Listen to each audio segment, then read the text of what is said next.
What's going on, YouTube? It's your boy Dermy Wormy, and I'm coming at you with the final Doctor Who review for this particular season until Christmas. And I have to say, this is the most underwhelming revelation of the entirety of Doctor Who's history. Okay, this was just beyond the pale of idiocy. Begins to border on people thinking that they're smarter than they truly are. It is just irrelevant. They tried to harken back to things that were better or things that actually had no impact on the entire story whatsoever, and then try to say that that was super important to the rest of the story, but it doesn't matter at all in the long run. What we are dealing with here is the perfect example of RTD, Russell T Davies, most modern writers, in fact, thinking that they are 100% smarter than you, and that their bowel movements don't stink. In reality, they create something entirely pathetic, to the point that we wasted several weeks on a show's big revelation that was pointless and pathetic, and ultimately it's all RTD's fault. But hey, we're gonna walk through the episode like we always do, and to all the stands out there, this was not a good episode, because we start right where we left off last episode with Susan Sutek, okay, Susan, beginning to basically off every little person, okay? And how she does this is, I bring Sutek's dust of death. Dust of death. Why didn't you do that from the very get-go when the doctor was legitimately right in your arm's reach? Because remember, at the end of last episode, if I go back here, right here, you had her about to basically just off the doctor, and at the beginning of this episode, Mel pulls him out the way.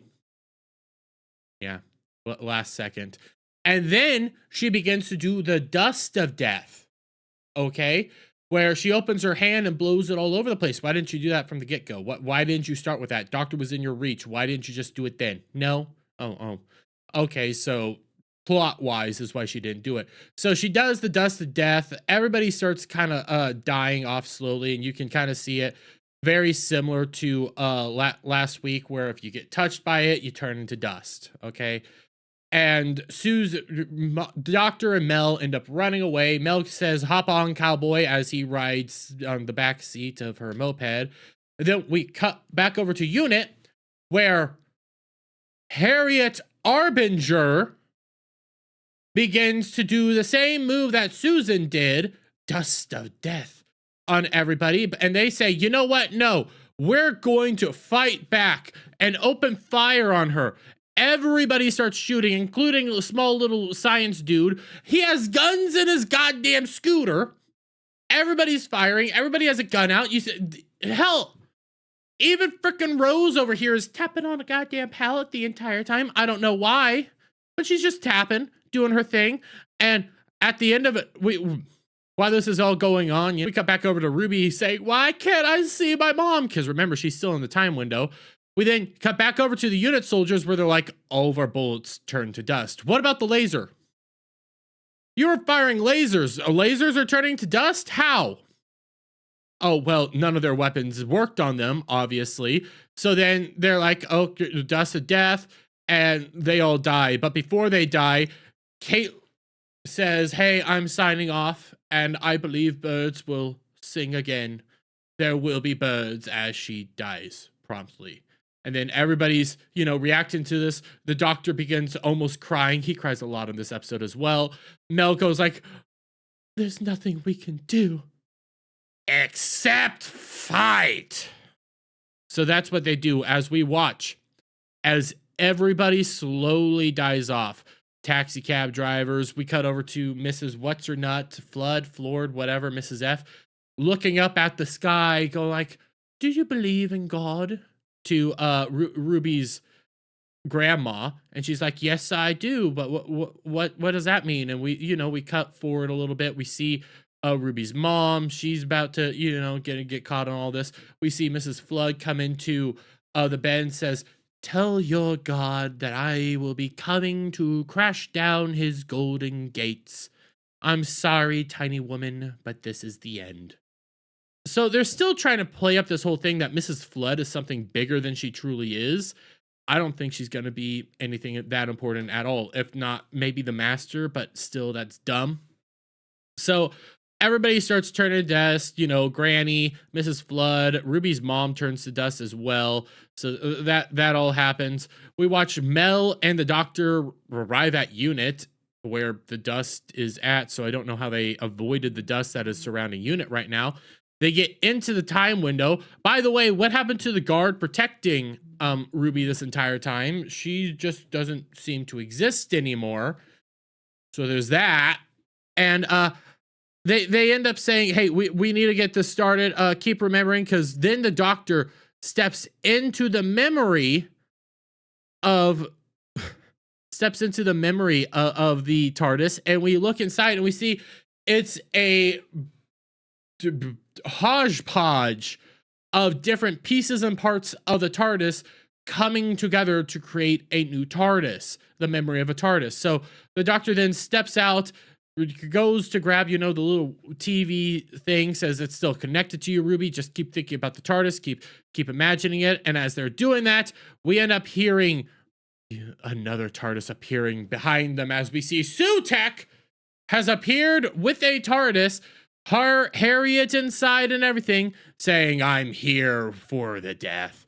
And it's so ridiculous. So the doctor then says, "This is Sutek, the greatest monster I have ever fought in my entire life." No. Now, Sutek was a good boss in the end, I'm not gonna lie. I did have to do some research on Sutek because I completely forgot about him. I've only seen Old Who like 2 times all the way through. I don't remember him. He was a one-time villain. He was a good villain, but not a great villain. He's not, the master. He's not Davros. He's not Omega. He's none of these beings. He's Sutek, who wasn't actually a god. He just had very powerful psychic abilities. And he was cast into vortex of time, and that was that. And he wasn't a god.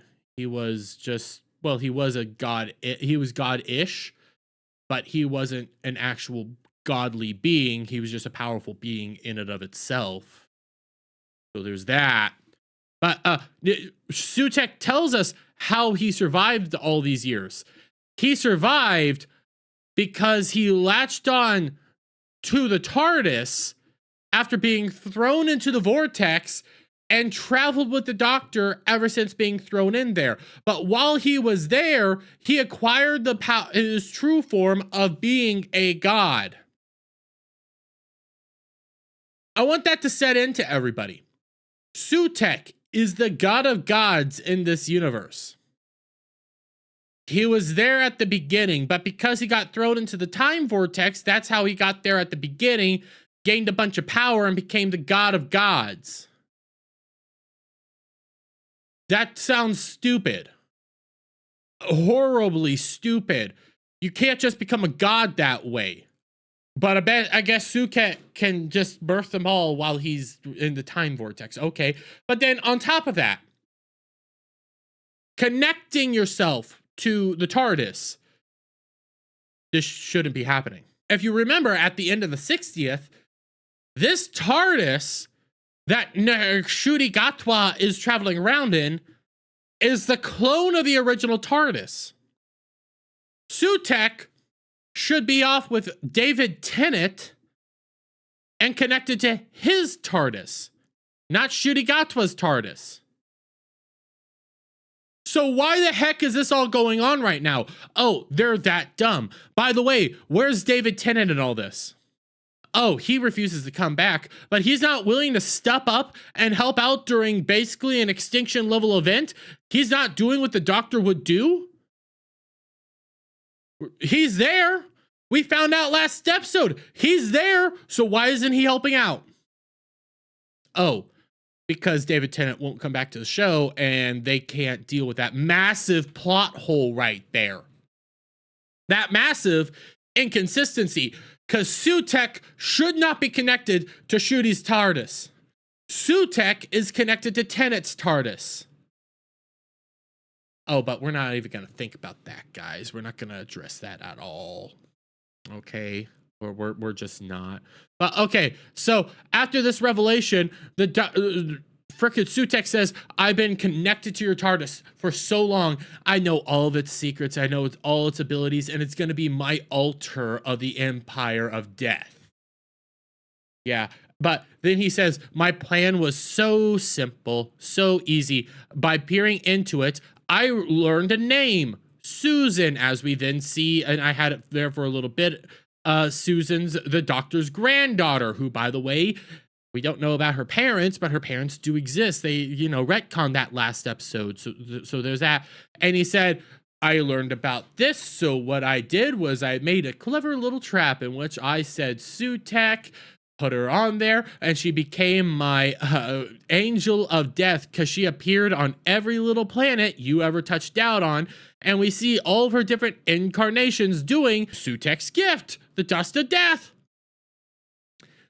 On every planet the Doctor has ever landed on every time the Doctor has ever landed on, because Sutek brought her into existence everywhere. How? Don't know, but she did. So all this is going down, and the Doctor's like, I damn you, Sutek. I damn you for all things that are life, but there's something doesn't make sense. Why am I still alive? Why are we still alive? And then it just dawns on them that they know there's something else to this. So then the Doctor begins to rush everybody into the remembered TARDIS, not the real TARDIS, the fake TARDIS that is also still alive, by the way, and still has feelings and stuff. So you birth the TARDIS out of nowhere, so there's that. And they began to get in there, whirl it up so that they can leave. And you could see, all the pieces of parts. Mel remembers Tom Baker era Doctor. And it's firing up. They jolt off into space, and then they begin. I will say, this particular scene, I liked what was going on here, even though it's kind of dumb. A little dumb in some parts. I watch as the Doctor is struggling to keep this fake TARDIS together. He's having issues. He's telling Mel, hey, go over there. Ruby, go do this.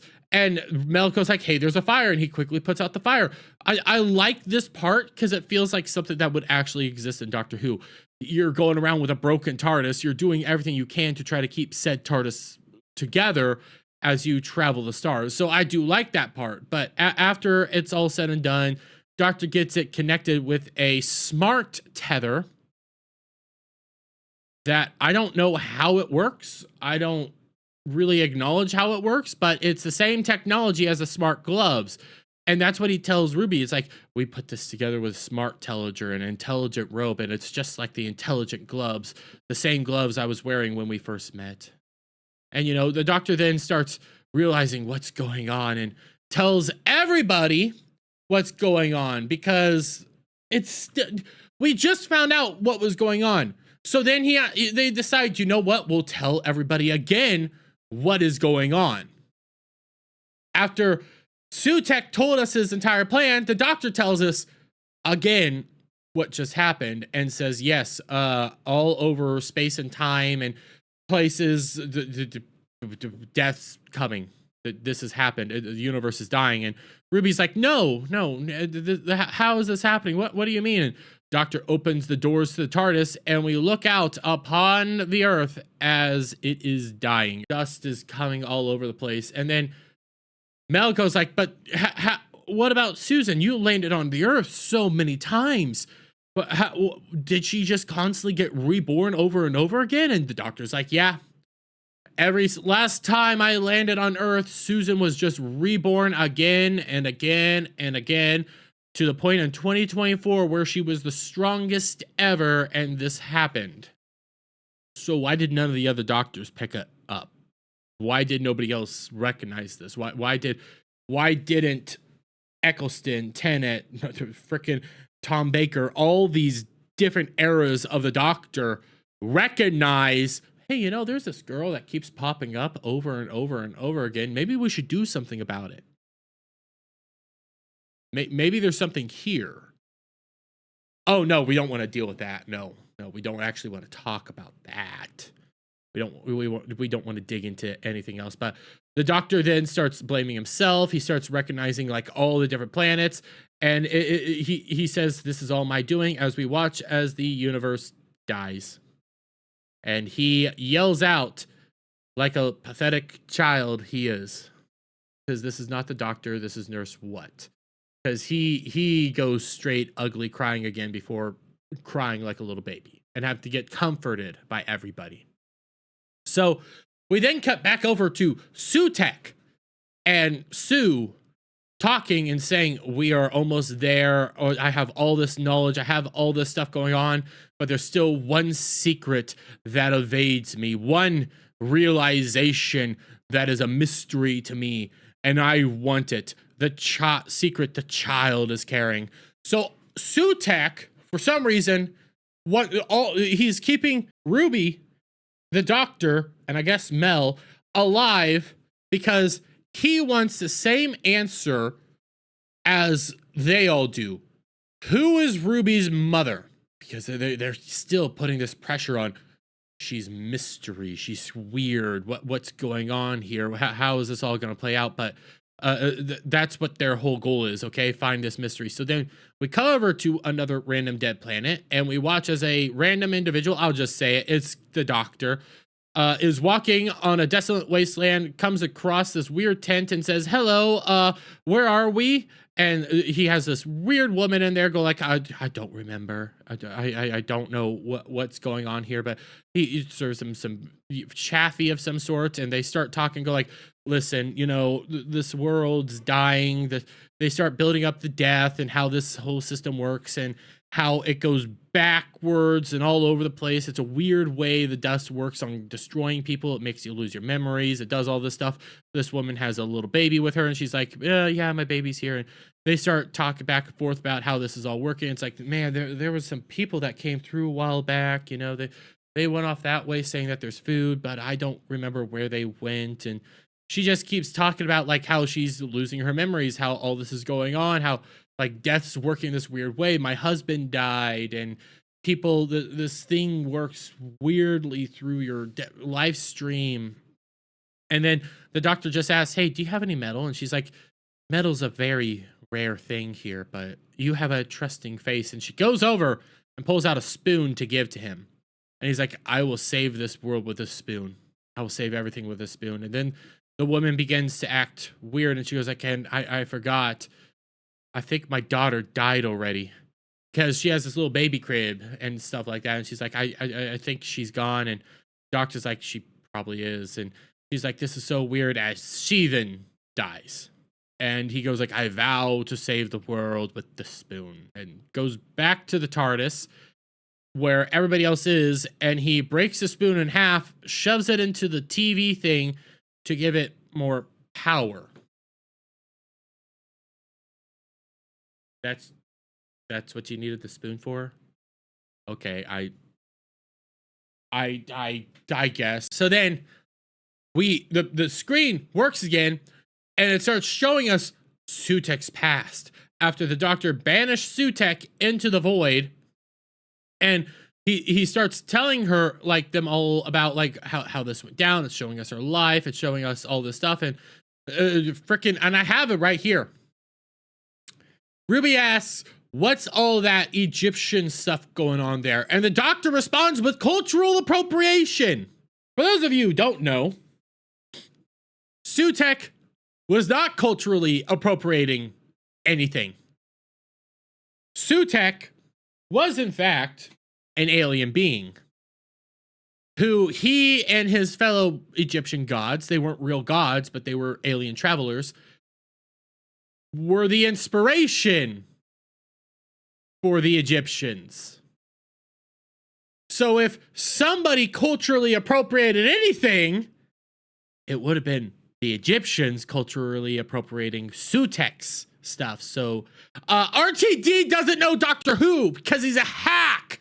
And I'm not going to sit here and act like I'm some massive like beacon of knowledge on Doctor Who. It took me some research into Sutek because I didn't remember the dude. It was like one episode. I had to go to my buddy Jed to help him remind me of who this dude was and what he did. And it's not... If you knew Doctor Who as well as you say you do, RTD, you should have known this. But no, you don't. So you want to just throw your cultural appropriation line in there, even though it doesn't fit. It doesn't make sense. Sutek wasn't culturally appropriating Egyptian culture. Egypt culturally appropriated his culture. This is his. So don't be throwing this garbage around. But you have to because my politics are all powerful. Blah. So, okay, then Ruby says, who are these people? As it shows Tom Baker era doctor, and I believe it's Mel at the same time. Like, who are all these people in there? It's like, oh, just some other person and stuff like that. You know, it's not that important. Just people that used to travel around on the TARDIS. That's how I found Mel. Just say it was me in the past. Don't try to do this whole, oh, I don't know who these guys are. Just say it was me. You already told her last episode about the entirety of regeneration and changing your face, so she knows you could do that. Just say it again. Just say, hey, this was me from another era. No, you have to do this whole rigmarole. So then the doctor starts, then Ruby starts looking at it and starts, look at the screen, and it shows her mom pointing, and she's like, what's going on here? And that's when the doctor's like, oh my God, he can't see one woman. The key to all this is Ruby's mom. We need to figure out who Ruby's mom is, because that's what he wants to know, and weird stuff. And freaking Ruby's like, well, why can't he see my mom? Why can't he do any of this? And he starts saying, well, it might just be like the perception filter of the TARDIS. And he starts telling her about the perception filter, something that he should have said long ago. But he starts filling her in on what the perception filter is now. Why? You should have already known this. All this should have come out a long time ago.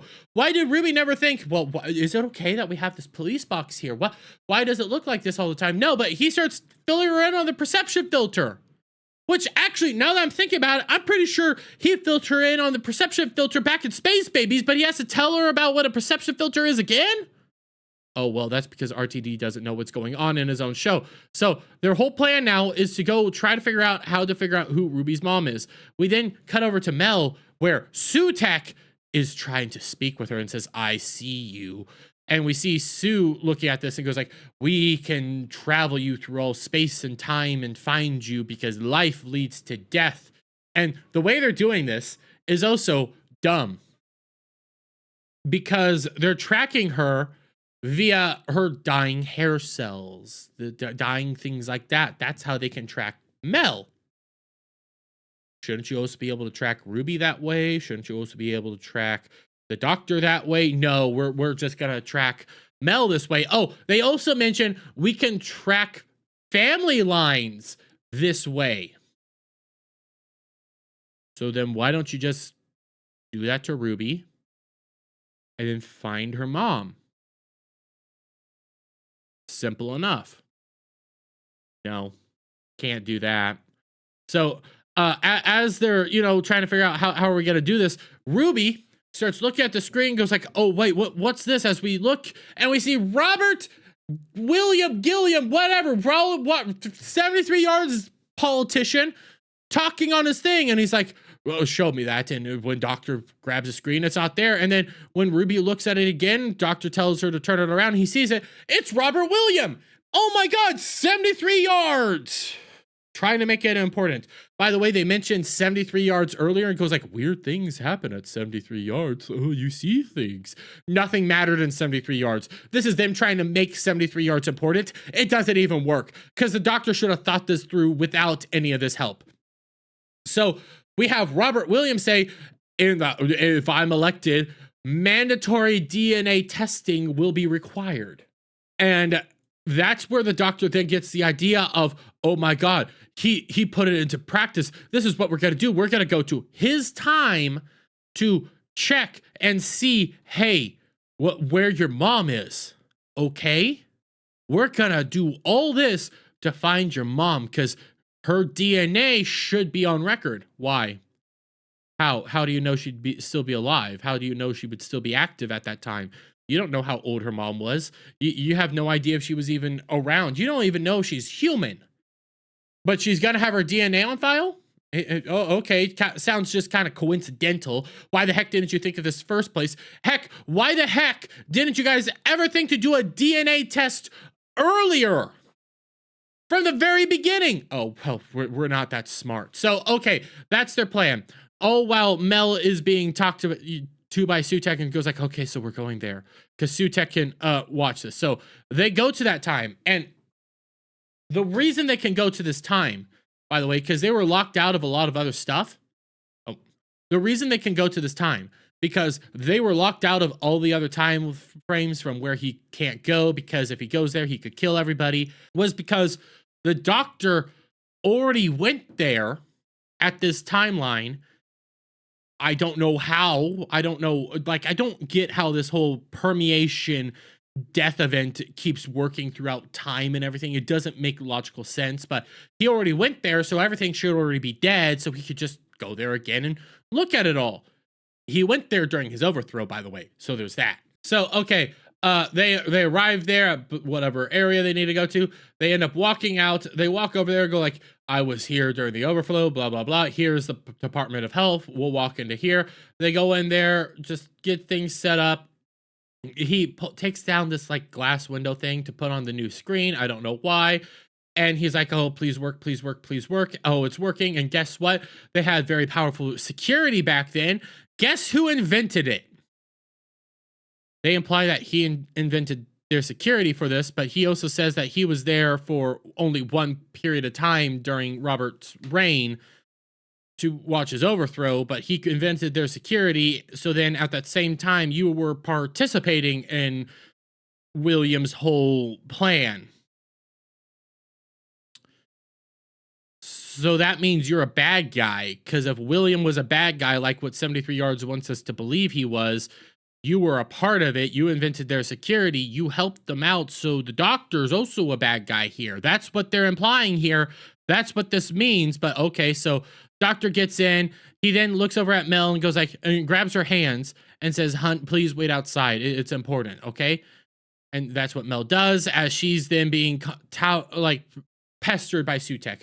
We then hop back inside and we watch as the doctor takes a blood sample from Ruby and then puts her finger on a weird pad that came from the sonic screwdriver. And then he beams the DNA into the search system. His screwdriver has too many weird parts that don't make sense. Why can it do this? Why is this even possible? Why do you need to do the blood there? Why can't you just do a scan then shoot?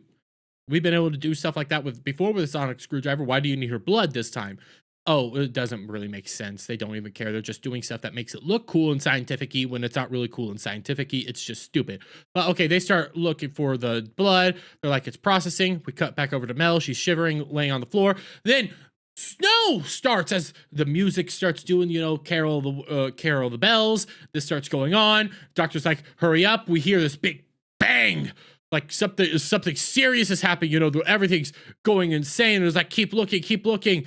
And they end up finding it, and as Ruby then turns around like she has it, we see that Mel is now a Sutek thing.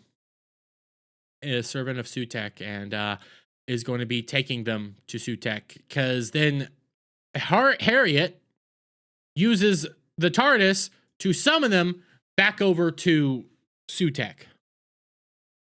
Like, phase them up, Scotty, through time?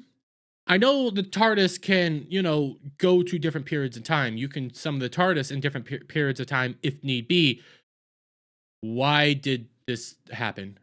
Why did any of this happen? So they left the TARDIS back in William's time that also doesn't have power, by the way. So they use its last remaining power to hop there.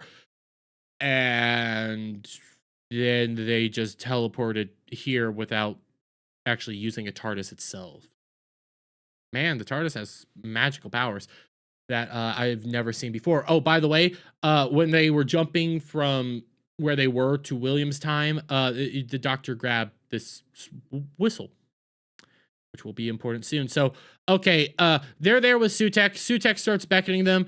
They're like, now we can have this final information. Then we can all die, and all that can be left will be Sutekh reigning over his kingdom of death. And the Doctor's like, I'll worship you. I'll do all this stuff for you if you just allow Ruby to live. And then the Doctor gets zapped by some sort of god power, falls to the ground. And then Ruby's like, just stop. I'll give it to you.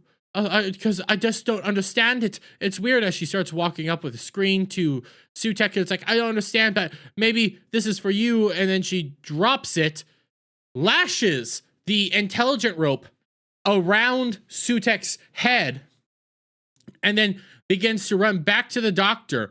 And they're like, we knew all along, because the moment I grabbed Mel's hands, I knew that she was dead. And by the way, this is not the exact, this is not how he grabbed Mel's hands back then. He grabbed it with one hand, not two.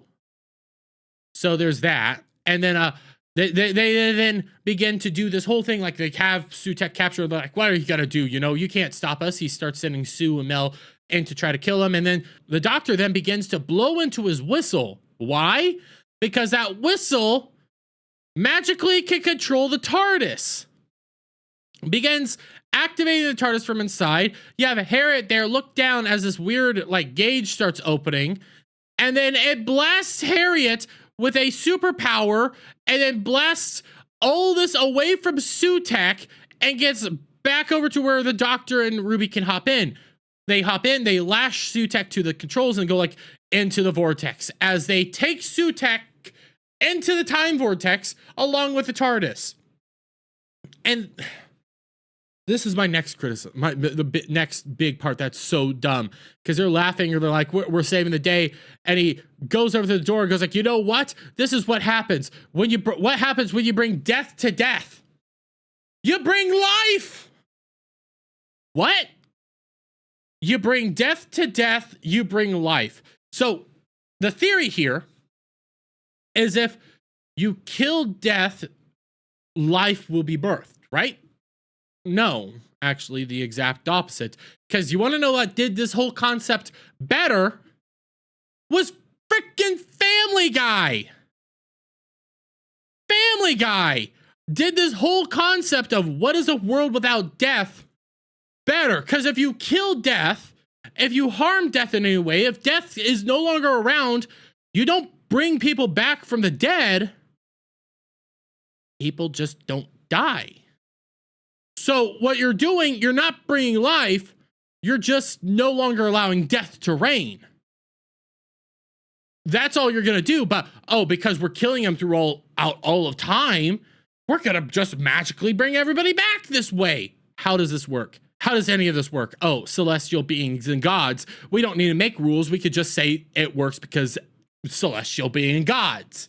I hate that so freaking much because it's stupid.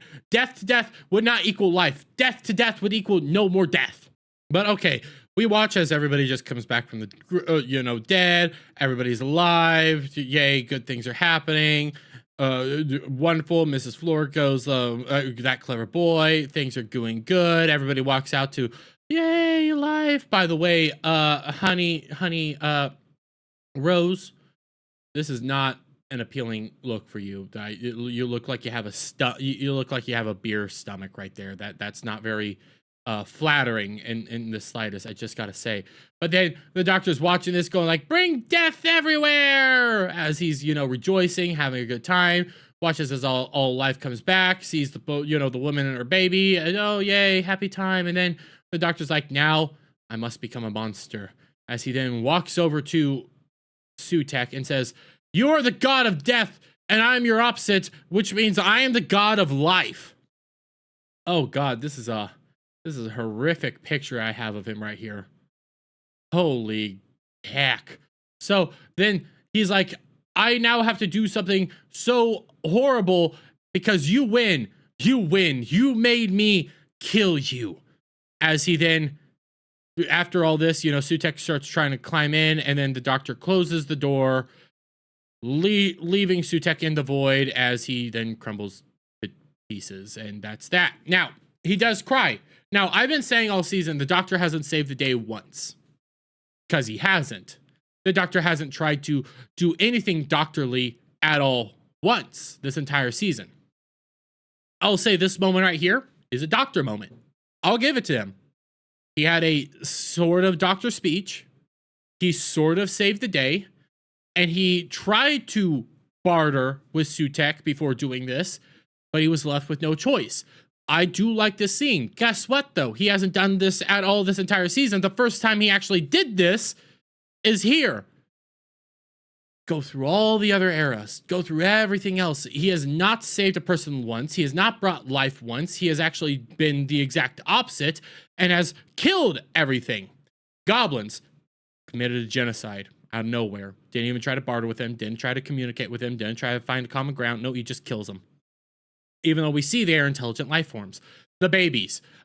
Fun fact, that ship for the babies just didn't have any propulsion system, which also means it has no way to stop. So you have a giant space station being thrusted throughout all of space and then going to crash land into a giant planet. So he left the babies to die along with the boogie monster, which by the way was not a sentient being, but he thought the boogie monster needed to live, and even though it was completely designed to destroy and kill the babies, so he killed all the babies. When it came to Maestro, he didn't save the Maestro. Actually, they took that win away from him and gave it to the Beatles. Let's see, can I continue going down the line of how many times he hasn't saved the day? Because I can. Boom, didn't save the day. That was AI. We go over to 73 yards. 73 yards doesn't even matter because 73 yards never even happened. In fact, them using 73 yards in this episode doesn't make sense because this Ruby was not there during 73 yards. So there's all that going on there. So then we move forward again. What was after 73 yards? We went to Dot and Bubble. Doesn't save the day. Actually, he was just barely even there. We just had a racism allegory. We then hop over to the Bridgerton episode. Doesn't save the day. The freaking Rogue saves the day. He hasn't saved the day once. This is the first time he saved the day. He at least did it in a doctor manner, but it is not good because he has never saved the day at all. In fact, it doesn't make much sense what he has done in this entire episode. Things just happen for the sake of things happening. That's why I despise all of this. This is why I despise Celestials. This is why I despise everything. And after he saves the day, he starts crying. Because that's what this doctor does. He cries like a baby all the time. So, okay, day saved. Everything's good. They touch down. They're having this wonderful little oh, rejoice celebration. Susan's like, oh, I'm super smart, so I guess I just live. I have this whole life that Sutek gave me. Okay, I'll live. I'm smart. And then Kate's like, oh, why don't you just work for UNIT? It would be helpful. And he's like, oh, I'd love to help you out. And then they keep talking. And, we watch as Ruby's mom goes like, thank you for saving us. This is so wonderful. Thank you so much. And then as they're all talking and stuff, we end up hearing a badoop. And it's like, we did it. DNA retrieval. And we find out who Ruby's mom is after this entire time. And it's this person. Right here. Mel something. I believe is what her name was. Or something like this. And that's her mom. And they're like, Louise Allison Miller. That's her name. Louise Allison Miller. Yeah. Turns out her mom this entire time was not important. Her mom wasn't a Celestial. Her mom wasn't herself. Her mom wasn't Susan. Her mom was just an ordinary human being. So then why did everything keep happening? Why did it snow? I don't know. Why is it so dangerous? Why couldn't they see her? I don't know. Because their reasoning behind all this stuff happening is we made her important. We thought she was important, so then we ended up making her important. That's the reality. So then we find out why she got rid of Ruby. She was 15 at the time. She had a stepfather that wasn't that nice, and she just left her there. And he's like, "Oh, well, that's sad." And then they were like, "Well, I mean, she pointed at us. Why did she point at us? Why was that all going on?" He's like, "She wasn't pointing at us. We cleaned up the VHS and we discovered that she was pointing at a signpost, not a lamppost. And on the signpost, it said Ruby Road. So Ruby got her name from her mom." And she's like, "Oh my God, my mom was naming me." How did your mom name you? Why is pointing at a sign now naming you? Nobody saw her point at a sign. Nobody saw her do anything like that. So she's just randomly pointing at a sign. The answer to the biggest mystery this season was a nothing burger. This entire season was pointless. This quest to find out who Ruby's mom is and who Ruby truly is was nothing. Ruby's just an ordinary girl. Her mom's just an ordinary woman. They're all just ordinary. And they're like, "That's so good though. You're all wonderful and ordinary. And your mom saved the world by just being ordinary." And it's like, no. None of this makes sense. None of this flows the way you think it does. It's honestly dumb. Nothing makes sense. No, you don't answer any questions here. You just show the world that you're dumb. You would think that you're so smart because you want to do this whole revelation that, oh, wasn't that important this entire time? But you made it important. You said that it was important. This entire show said that these answers are important, and they didn't. They weren't. It was dumb. It was just an ordinary woman the entire time. Don't answer why it was snowing. Don't answer any of these things. Don't answer all this magical powers. Don't answer the mystery behind Ruby. It's just, no, she's ordinary. And you guys gave her the power because you thought she was important, but you made it important. You made it a plot point. So, okay. We then cut away to a random coffee shop where the doctor's like, you know, she hasn't tried to find you at all throughout these years. I don't think this is a good idea, because we see her inside, you know, sipping a cup of coffee because she's just right there. Yay. So doctor says maybe it's best we don't go. And then Ruby just goes in, orders a cappuccino, gives her name, goes to sit down by her mom, starts looking at her mom, and her mom starts looking at her. Ruby starts kind of tearing up, and her mom's like, what the heck's going on here? And she goes like, "I was left on a road named after Ruby," because her name ends up getting said, and oh my God, they reconnected. It's like, "I'm so sorry." They both start crying. The doctor walks away, starts crying. Think about Susan and like, oh, I should probably reach out to her. Cover to, you know, Ruby and the whole family talking like, oh, I have all these pictures and stuff. And Ruby then walks out, sees the TARDIS, walks into the TARDIS and starts talking to the doctor like, oh, you know, where are we off to now? You know, I'm going to eat some pizza here soon and do all this stuff. And it's going to be a grand old time where she's going to stay with us. And doctor's just smiling, going like, oh, this is fun. And her phone starts beeping. The doctor just keeps reacting. And it beeps again. She was like, they found my dad. They found my dad. Because it turns out that Ruby's mom, you know, back when she was 15, she gave up her, you know, baby. She never told the father. Ruby's dad doesn't know that Ruby is alive. Ruby's dad has no inclination that he has a daughter. Her mom is a vile woman. You mean to tell me that her mom never once thought, oh my God, you know, I have this baby. I can't keep it. I need to be careful for the stepdad. I'm not going to tell the father that I'm pregnant. I'm just going to be a whore, and I'm just going to give it up. And I'm not going to tell the father that he has a daughter out there, that he has connections out there. He has a family out there. I'm not going to tell the dad. I'm not going to do any of that. I'm going to be a selfish prick, give up the baby and never tell anybody again. Never go out to meet her again. Never go look her up. But we're supposed to be sympathetic to her. This revelation here tells me that she's a bent. I despise her mom, but all this keeps going on. And then the doctor's like, our time together is done. I'll be around. And they hug, walk off, and that's pretty much the end of it. And then the doctor starts crying again. He leaves. Ruby cries. Women all gather around her at a sad moment. Oh, it's so bad. And then we start hearing the narrator. We start hearing, oh, you think this is a happy ending, but it's never a happy ending for the doctor. This is going to be a whole lot darker. And we see Mrs. Flood, Mrs. F, and this whole get up go like, there will be more adventures that are going to be bad. And you're going to have to trust me. As the episode ends with that.